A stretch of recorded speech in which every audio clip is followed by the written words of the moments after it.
And you're right now in phase 1? Yes, sir. A lot has gone through your life in the last 7 to 8 months. Sports, a lot of cultural activities, Bharat Darshan. So what is your day like in LBASNAA? So We are doing our attachments every day. Even on Saturday, Sundays, we had attachments. I think we got a weekend off after maybe 3 weeks of working every day.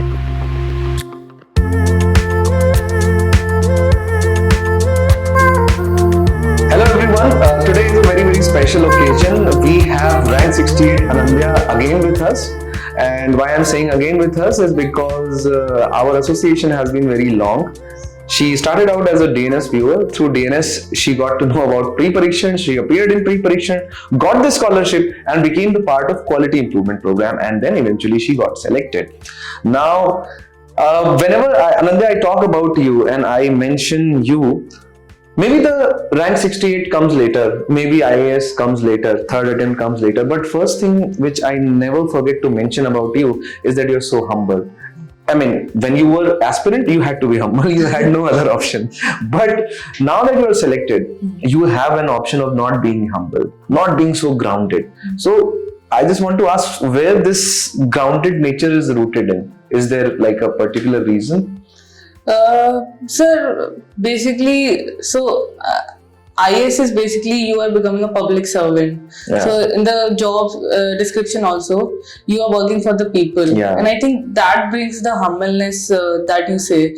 And I also, maybe because there are some maybe negative examples that people know about, but generally in bureaucracy I've met a lot of officers who are humble in their day-to-day That's lives, actually because true. they're working on the field, they're working with everyone, they're helping everyone, every section of the society. Yeah. And so a person has to stay humble and ground level se connected रहना to be able to work efficiently. That's actually true. That some of the worst incidents get the most media attention. Yes, sir. And there the perception builds that the Yes, sir. bureaucrats and civil servants, maybe IAS, IPS, IS, all these officers are not so grounded and they are always into this, their own aura which people have created for themselves. That's actually correct.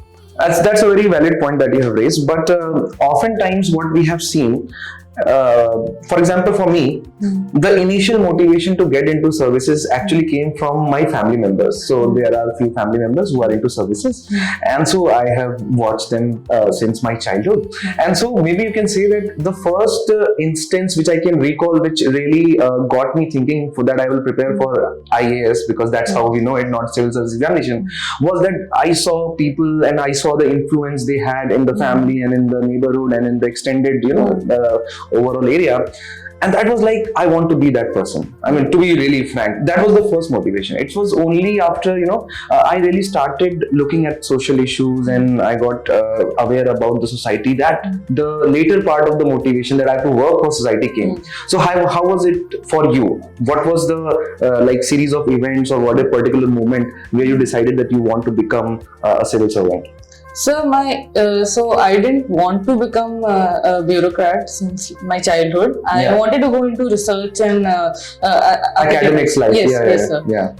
But then, so my roommate in college, she always wanted to be an IAS. Okay. She's still preparing. She told me about bureaucracy, and so my main reason to go into research was also that I have to make an impact in the society somehow. I need to work for the society. That motivation was always there. Oh, that's nice. So your research at that point of time had to be socially relevant. Yes. So it does not have to be just academic. It has to be social utility as well. Yes. So that was always clear. Yes, sir. Yeah. She told me a lot about bureaucracy. So I didn't know about bureaucracy because I've always lived in an urban place or urban background. Yeah. But she told me like how you can make an impact, and IAS जो होते हैं वो बिल्कुल field level पे जाके काम करते हैं. So that is the place where you can make the most impact. Yes, you can impact an individual, you can impact the community, you can impact the whole district. That's right. So that's it was the initial phase where I started thinking about going into this, going into bureaucracy. Then later on, I started reading Lakshmikant or Baki Sari books, and I got to know a lot about the issues that are present in our country. Yeah. And from there, the motivation got stronger that I need to work in this sector. That's actually a very relevant point that you've raised. So whenever aspirants who are considering that they would prepare, they want to prepare, they contact me and other fellows, and so they are always worried whether to take this plunge or not. And one thing I always recommend them, that let's say even if by the end of 3, 4, 5 years you are not selected, you will come out as this person who is like well versed in almost everything you can discuss with him or her. Yes, sir. So that is the beauty of this examination, which is not in any other competitive exam, is that it just makes you a very, very aware person. So okay, so moving on to the next question. It has been more than 9 months that you are in service now. Yes. Yeah, I mean you're under training, of course. So you did not have so far the real day-to-day experience what a district magistrate or SDM would have. But let's say result came on a particular day. Do you have any special recollection of that particular day? Like, did you search your name yourself in PDF or? No, sir, I did not search for my name. I was so I switched off my phone. I switched off my notifications basically. Okay. And I was. So that's how a serious aspirant should be: switching off the notification and not checking Instagram and WhatsApp like 2 times maybe every half an hour. Yes, sir. I was watching some series and I was discussing that with my roommate, and suddenly my friend calls me and he's like, "Ho gaya selection." I was like, "Kya?" So he said 68 rank. I thought he was like joking around, yes, because I knew that the result would come in the evening. Yeah. Then he came to my PG and showed me the PDF list. Then you believed him. Yes. And so because this was my last attempt according to me. So according to me, it was like whatever the result be, I won't go into this cycle again. So I mean, do you think it's the right kind of strategy? Why I'm asking this question is that when you set a timeline, when you set a deadline that this is going to be my last attempt, before 6th attempt or before your age expires as far as UPSC is concerned, let's say for general category that is 32. And let's say there's a person who has given 2 attempts and she's just 26 right now. And she decides that this is going to be her last attempt just like you did. In your case, it turned out to be a good decision. Maybe there can be many number of factors. But a lot of students, when they set a timeline on themselves, they don't realize that apart from their hard work, there are a lot of factors involved. Yes, sir, that is very true. So do you think that giving yourself a deadline is a good thing for UPSC or just for you or your personal decision? Sir, the deadline was not like I need to, it was not as if I need to push hard. So I gave myself a deadline. It was a deadline because I thought to myself, this exam, like you shouldn't go for all the attempts if you don't want to. If you think, if you have some other plans and if you want to work in like if you're okay working in some other sector also, then it's okay. Like 3 बार सोचा या 2 बार सोचा, and then you decide move on with because anyways you had an interest in academics. And that brings us to a very, very pertinent problem which is faced by aspirants is first whether to have a plan B or not. Because they say that if you have plan B, you are not working on plan B, right? That is what a famous saying is. Yes, sir. So let's say whether to have a plan B or not, and if you are having a plan B, when to execute the plan B. Like, do you have a timeline? 3rd attempt, no prelims, execute plan B. 3rd attempts, interview call, delayed by 1 year. So the question is whether to have a plan B mindset or not, and if you're having a plan B, when to execute that plan B. Sir, so having a plan, I like in my mind I had some plan that if this doesn't work out, what would I do and where would I go? So because I had research in academia, I had explored. This is like one important point. I think every aspirant should explore other things also before coming into UPSC, so that they know like all concept interest areas. And this interest areas even would help in when you become a bureaucrat, because then you would work in these areas also. So I had interest in research work since the beginning. Yes, academics also. So I knew that if this doesn't pan out, I'd venture into academics. But you need financial stability. So I had in my mind that I would go for some kind of job for some like brief amount of time, and because I was doing civil services, I was preparing for this exam, so it was mostly working for a coaching industry. Yeah, coaching was obviously the most amenable option that you had. It was the most accessible one also. So after that I thought कि इसके बाद फिर masters के लिए मैं जाऊंगी after I have sufficient amount of money. So because I had this thought, I was a little bit okay giving up this examination also. Yeah, so because the plan which you had already interest in that particular plan, so it was not much botheration for you. But for, let's say, all those aspirants who started execute. So for example, there are a lot of aspirants who are preparing along with job. There are a lot of students who are giving various examinations along with preparing for UPSC. So for example, there are a lot of students who are preparing for SSC CGL. There are aspirants who started appearing in PCS. I mean, there are a lot of people who get selected through that way also. But is this recommended? Having seen all the colleagues in LBASNAA, what would you say? What does the sample size suggest? So obviously the sample size of this section is very small in LBASNAA. Most of the people leave their job or whatever they are doing and prepare solely for this examination. But so I think that is a sacrifice which you should ideally be making. But I think it also depends on the person. For example, some people are very good when it comes to handling a lot of things. Multitasking experts. If you know you're that kind of person, then okay, do it. But for example, I knew that while preparing for this examination, it would be tough for me to focus on something else because I need to like focus. मेरा focus बिल्कुल एक ही जगह पे सही से होना चाहिए because I want कि जहाँ पे whatever I'm doing, it should be the best. So that's why I thought. So you had a very realistic assessment of your own personality and your own. That's very nice actually. So I mean, what we can summarize is that aspirants should first understand whether they are multitaskers or not, and if they are not a multitasker, then maybe ideally they should take a call and either do this or do something else and not these things together. Yes, because there are pros and cons with like if you have a job, you have the financial stability. So you are like at ease with that thing. But you don't have time to study. And that like that creates a lot of anxiety also. So either you're not doing justice with your preparation or you are doing injustice to your employer where you are employed. It's very difficult to do justice both of. Generally this kind of situation arises when you are doing a job and doing preparation. But if you are a multitasker and if you are a very organized person, you know कि कितना time कितने में देना है और वो alarm किससे चल रहे हैं एकदम. Then go for it. Yeah, that's nice. You have lived this aspirant life for 4 years. So your typical day would be like preparing, watching DNS and just before the prelims QIP classes like that. And suddenly you get the result and the same day everything suddenly changes in your life. So can you just throw some light on how your life has changed after selection or it has not changed much?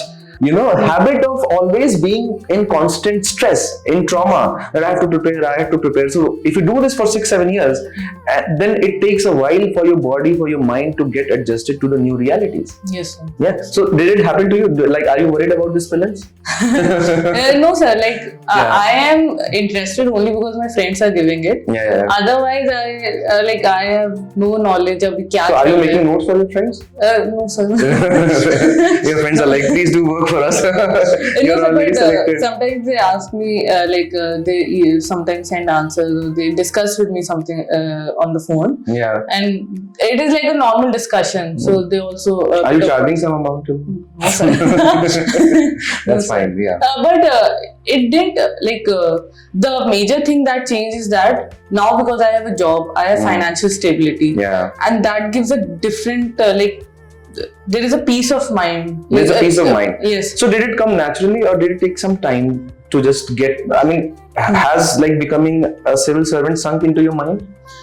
I don't think so. Like I still don't feel that kind of thing कि अब हम बन चुके हैं. So it's like whatever. So like for that, one reason is that you are in academy. which always keeps you on toes and never Yes, makes sir. you feel that you are already an officer. Yes, So sir, yes. I think for the first time you will feel the cultural difference when you will go to your district, Yes, sir. where Maybe. people will start seeing you as some senior officer. Maybe, sir. But in academy, you are the junior most because all the professors and all they are senior bureaucrats. So maybe because of that, you're still feeling that you are in student life. I Yes, don't sir. know. And even I think academy also plays a role when you asked me about the question about being humble, because Yeah. there also it is internalized in you that Yeah. you need to stay grounded. It's stay grounded. To work with everyone. Yeah, I think I have heard somewhere that academy makes it a point that when they are assessing you, they are also taking inputs from all the people who are, like a person who is making food for you, how you're interacting with them, the hostel guards and wards. Like Yes, that. sir. Yes, so they keep on assessing on these factors also. So the input is taken on from the lowest person in the hierarchy of the Yes, sir, administration, that how you are behaving with that person also. Yes, sir. Yes. And that is actually, I think, a very nice way to inculcate this habit Yes. of being humbled and grounded. Yeah, Yes. that's very important. So you have done your foundation course, Yes, sir. and you're right now in phase 1. Yes, sir. A lot has gone through your life in the last 7 to 8 months. Sports, a lot of cultural activities, Yes, sir. Bharat Darshan. So what is your day like in LBASNAA? So you wake up at Sir, I wake up at 6:15. 6:15? Yes, sir. That was your sleeping time when you were here? No, So the sir. transition from sleeping time to waking time? Yes, sir.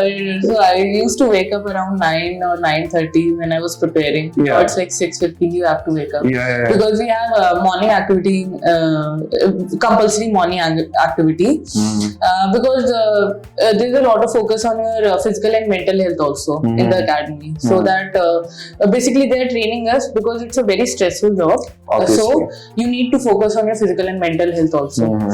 And then after morning activity, we have classes from 9 or sometimes 9:30, and it goes on for like 4:30 in the evening, sometimes 5:30 also. And then after that, I go and play something on the other. For right now, for example, I'm trying to learn tennis. So in the morning you play. It's not you don't go for sports in the morning. You go for some activities that help you build your strength and flexibility. For example, there is yoga, there PT. is unarmed combat, there is PT, And then there is, jogging. Jogging. So you can opt for which one of them you want to yes, follow. sir, yes. So in phase 1, you can opt for that. So when do you click that selfie, Sheelam Param Bhushanam? Sir, I don't have one. You don't have that selfie. So the guys, you can see that how humble she is. She hasn't clicked a selfie in front of the logo of LBASNAA Sheelam Param Bhushan, which is the first thing which people do, and I think they are justified in doing that because they have earned it. Yes, sir. Yeah. Okay. So your day typically starts with building physical stamina, Yes, sir. and then you go have breakfast, Yes, sir. and then the classes start. begin. Yes. So in foundation course, what is the kind of courses that you are taught? So we are taught everything because it's all about foundation. So whatever basics you need for every service. So that is when all the service people are Yes. there along with the IAS. Yes, sir. Yes. Yeah. Okay. So we are taught we have economics modules, we have management module, we have communication modules, we have like all sorts of modules. So you were a part of QIP, economy as well, which was taught by Baswa sir. Yes, sir. Right.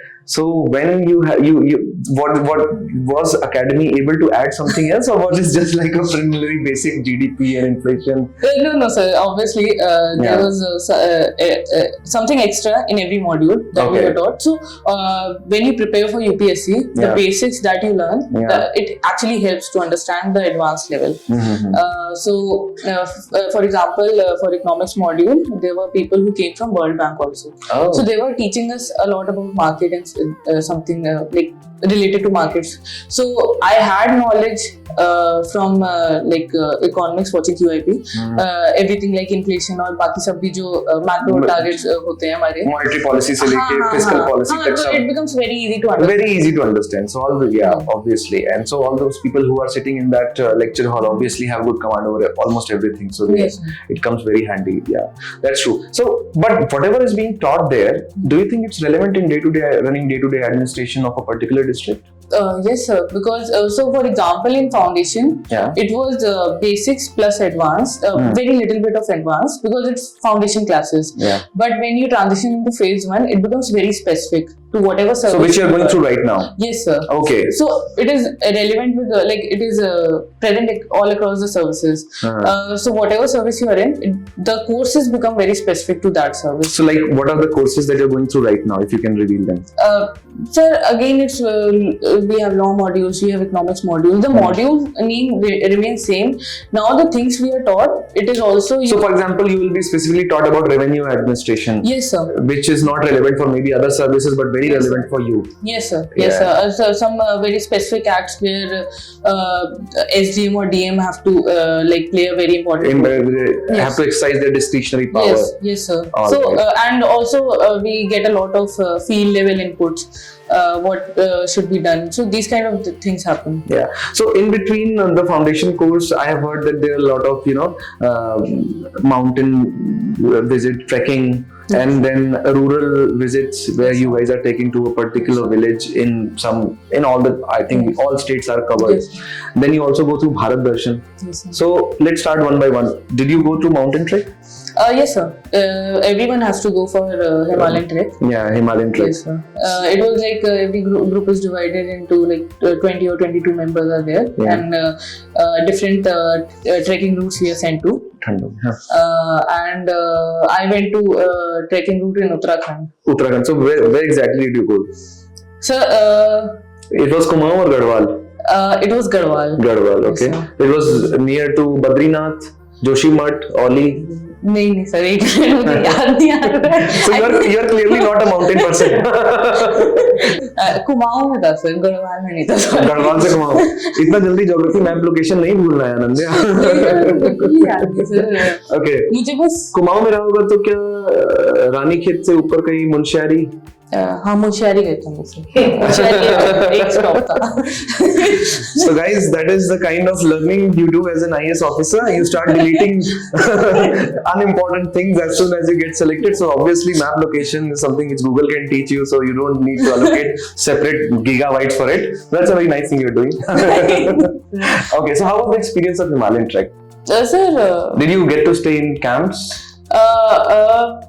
So our trek didn't have exactly, we didn't stay in camps, but most of the treks, like people in different trek routes, they had to stay in camps. But it was like no network connectivity for 4 to 5 days, and you have to walk a lot. And did you go to Khalia Top also? From where you get to see all the galaxy and all the view? No, sir. So that was mountain trek. It is followed by a rural visit? So village visit comes before. Comes before? Okay. Yeah, we had village visit before Himalayan trek. So. Okay, so where did you go for village visit? And what is it like? I went to Tripura. You went to Tripura? Yes, sir. A village in Tripura? Yes, sir. Okay. West Tripura district. And so you stayed there for like a week? 7 days. For 7 days. Yes. And what were the activities that you were made to do? So there were some exercises so that we are able to know whatever like whatever is happening in the village. And so the LBASNAA designed this particular course so that we are sensitized how to interact with the people. For example, it was very important for me because I have always lived in an urban environment. So you had no real exposure to the rural? No, sir. So it was a very good thing, and plus we went like सबसे नीचे level पे हम लोग गए थे village में.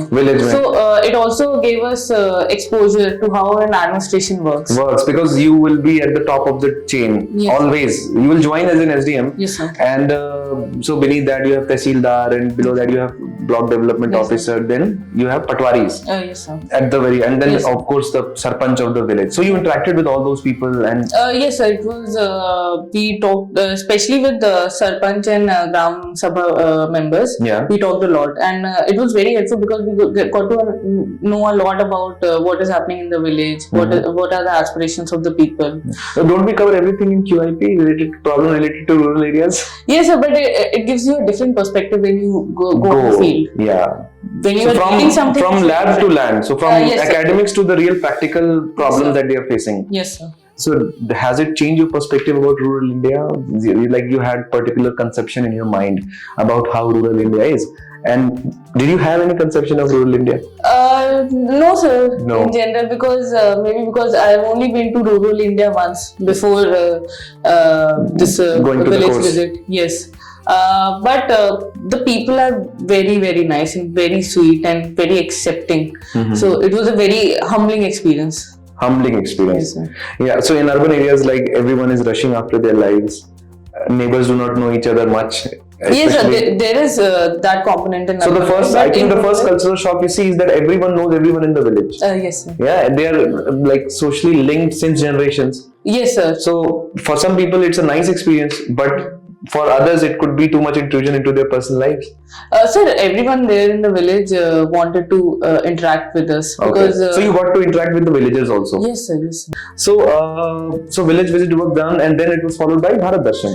Yes, sir. In phase 1, it was Bharat Darshan. So what- It is actually basically winter study tour for us. It is named as. Yes, sir. So we know it as a Bharat Darshan. Yes, sir. Because colloquially, maybe it's known as.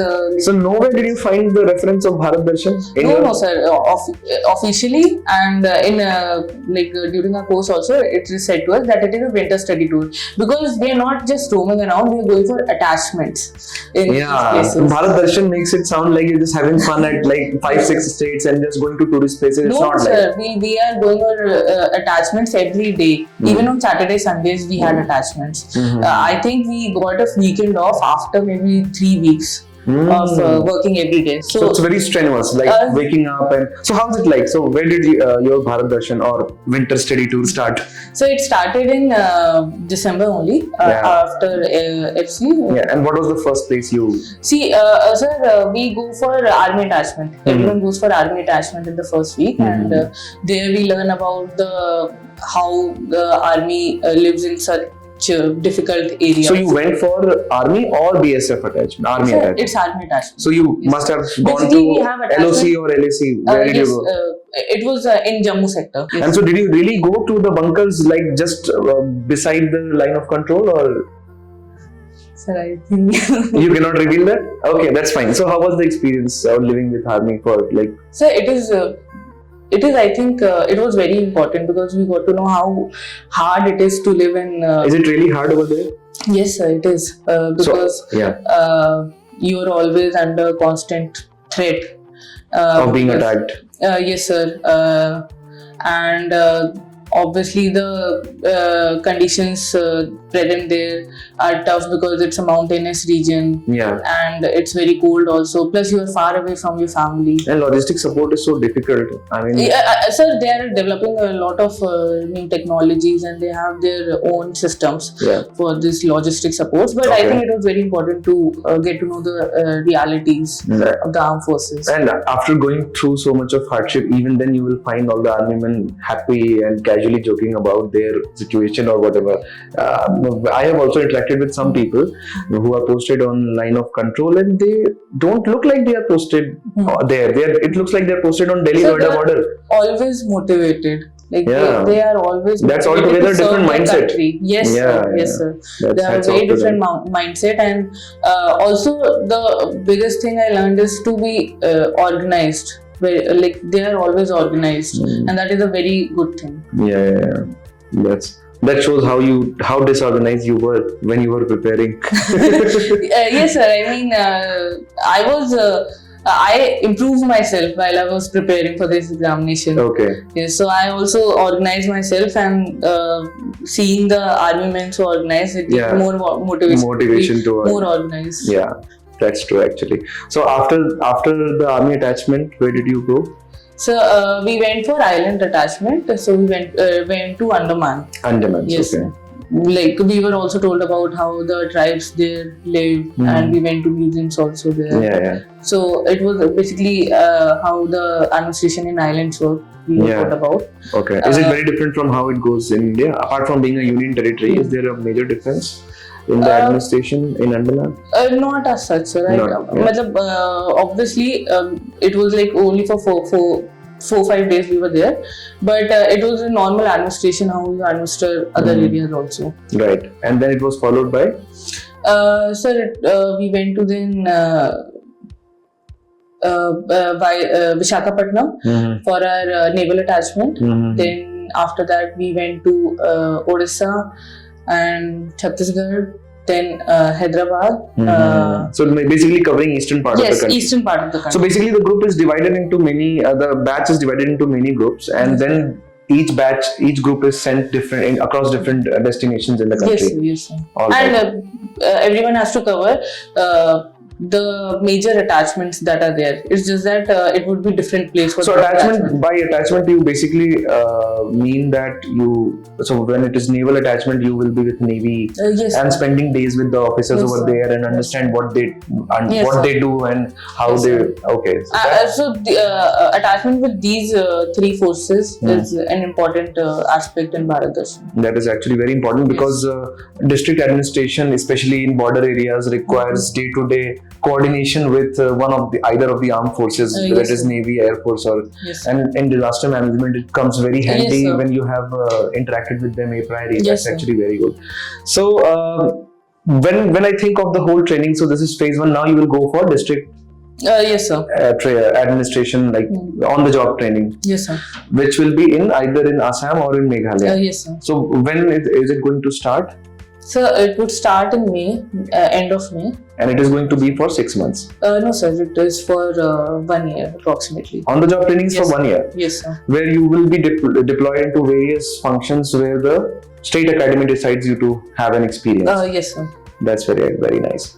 So now, since you have concluded your entire aspirant journey and you are now, migrating towards being a bureaucrat very soon, is there, and I'm sure that you must have interacted with a lot of aspirants who come to you to seek advice, right?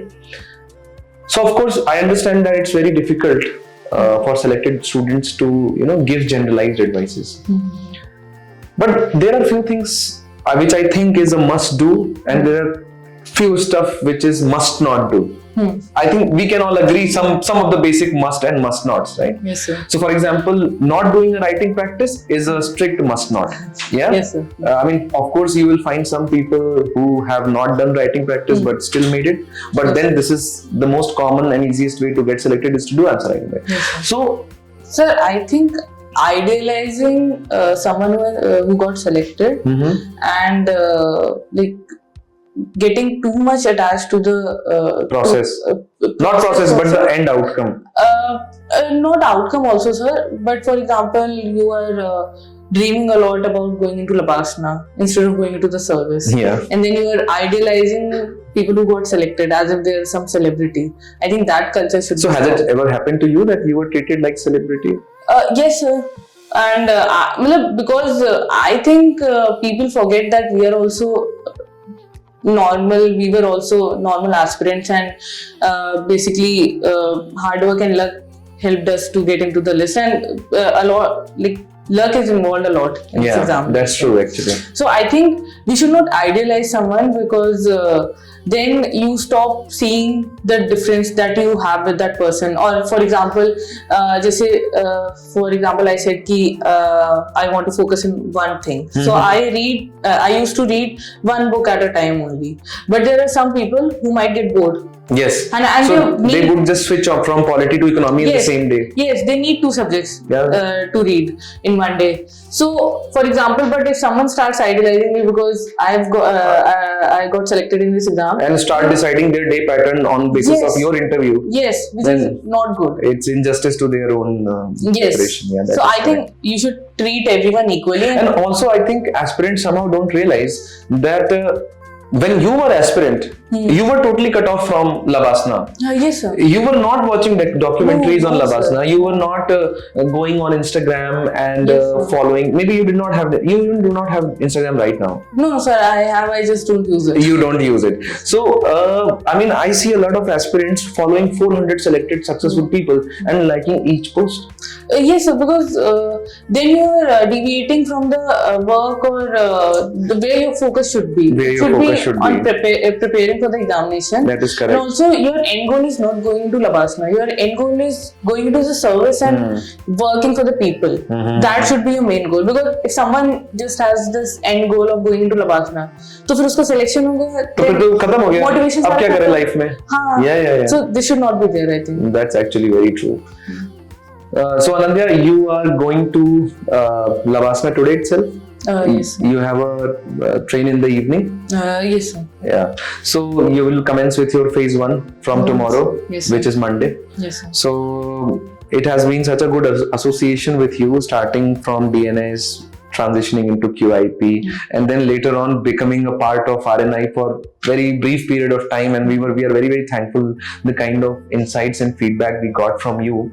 It has been immense working with you for some time, and as an aspirant before that, we can, every time we meet you, we say the same, that we can't wait to see you in bureaucracy as an active civil servant, because I think that people like you restored the faith of general public into the system. I mean, I'm not saying system is bad, but having such a high level of empathy with you, having such a level of concern, and being so grounded is something which will make you outshine. And people like you are that kind of a bureaucrat where people will march if you are transferred for that particular district. We want Anendya ma'am back. We don't want her transfer. So all the very best for your future career. Thank you. Yeah, thank you.